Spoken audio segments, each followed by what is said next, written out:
उत्तर प्रदेश के नोएडा से विधायक पंकज सिंह ने मेरठ जिले में मेहनत कर इतिहास रचा है। नगर निकाय चुनाव में उन्होंने मेयर की सीट छीनकर भाजपा के खाते में डाल दी। निकाय चुनाव के परिणाम के बाद पंकज सिंह ने लखनऊ पहुंचे, जहां न्यूज वन इंडिया की टीम ने उनसे खास बातचीत की है। आपको सुनाते हैं।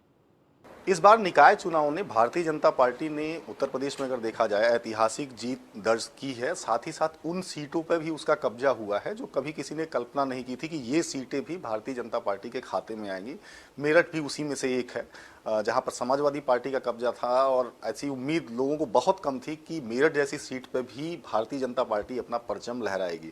हालांकि बहुत सी तस्वीरें हम नहीं देख पाते हैं, लेकिन इस समय मेरठ के प्रभारी जिन्हें बनाया गया था पंकज सिंह जी हमारे साथ हैं। भारतीय जनता पार्टी के प्रदेश उपाध्यक्ष हैं, 4 बार मंत्री रहे। सर, ये मतलब अप्रत्याशित था, हम लोग भी कल्पना नहीं कर रहे थे। हम लोग लगता था कि मेरठ, अलीगढ़ ये सब तमाम ऐसी सीटें हैं जिसमें मुश्किल है भारतीय जनता पार्टी को अपनी जगह बनाना। कैसे इसे संभव किया आपने? देखिए, ये तो ठीक कहा आपने, क्योंकि अंतिम दिन तक भी एग्जिट पोल से लेकर जो सब समझने वाले, नज़दीक से जब चुनावों को और समीकरण को देखने वाले लोग हैं, सब ने अंदाज़ा ही लगाया था कि मेरठ शायद भारतीय जनता पार्टी के पास ना आए। लेकिन ये योगी जी का नेतृत्व, उनके काम, भूपेंद्र चौधरी जी का संगठनात्मक कौशल, कार्यकर्ताओं की मेहनत और जनता का भरपूर विश्वास हमारे नेतृत्व पर और सरकार के कामकाज पर, ये एक बहुत मजबूत आधार और कारण बना इस पूरी जीत का। फिर बात मेरठ की होती तो ही नहीं, बरेली में भी आपने 2017 में दिखाया था, बरेली भी सीट भी आप छीन के ले आए थे।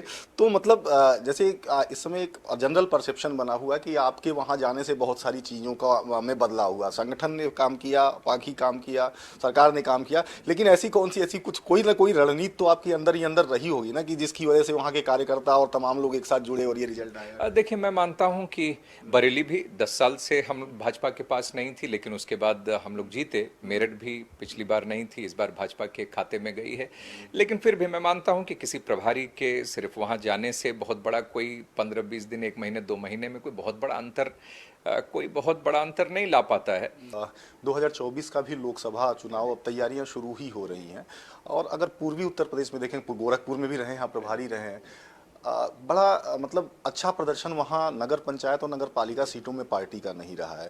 तो 2024 के पहले क्या लगता है कि वहाँ पे कुछ इस तरह की ज़मीनी तौर पे कोई रणनीति बनानी पड़ेगी जिससे लोकसभा चुनाव में कम से कम इस तरह की समस्याएं ना हो? देखिए, गोरखपुर क्षेत्र की अगर मैं बात करूं या पूर्वांचल में, तो बहुत ही ठोस और मजबूत आधार है पार्टी का। इसमें जब इतनी बड़ी जीत मिली है, 17 की 17 निगम हम लोगों ने जीती हैं, तो इसका अंदाजा आप समझिए, लगा सकते हैं कि जब सीधे नरेंद्र मोदी जी के चेहरे पर उनको इलेक्ट करने के लिए जब जनता जाएगी, कार्यकर्ता उनको इलेक्ट करने के लिए जब जाएंगे, तो उनके मन में क्या जबरदस्त उत्साह होगा कि विश्व के सबसे लोकप्रिय नेता को चुनने के लिए, एक बार तीसरी बार प्रधानमंत्री बनाने के लिए हम लोग जब काम करेंगे, तो स्वतः लोगों के मन में गजब का उत्साह होगा। आप समझ सकते हैं निश्चित रूप से, जो मैंने कहा, मेरठ जैसा किला फतेह किया पंकज जी ने। भले अब कैमरे पे उस चीज़ को स्वीकार करें या ना करें, लेकिन निश्चित रूप से सबको एक सूत्र में पिरो के और एक साथ किसी लक्ष्य को साधना आसान बात नहीं है। और वैसे ही हमने तस्वीरें देखी हैं निकाय चुनाव में।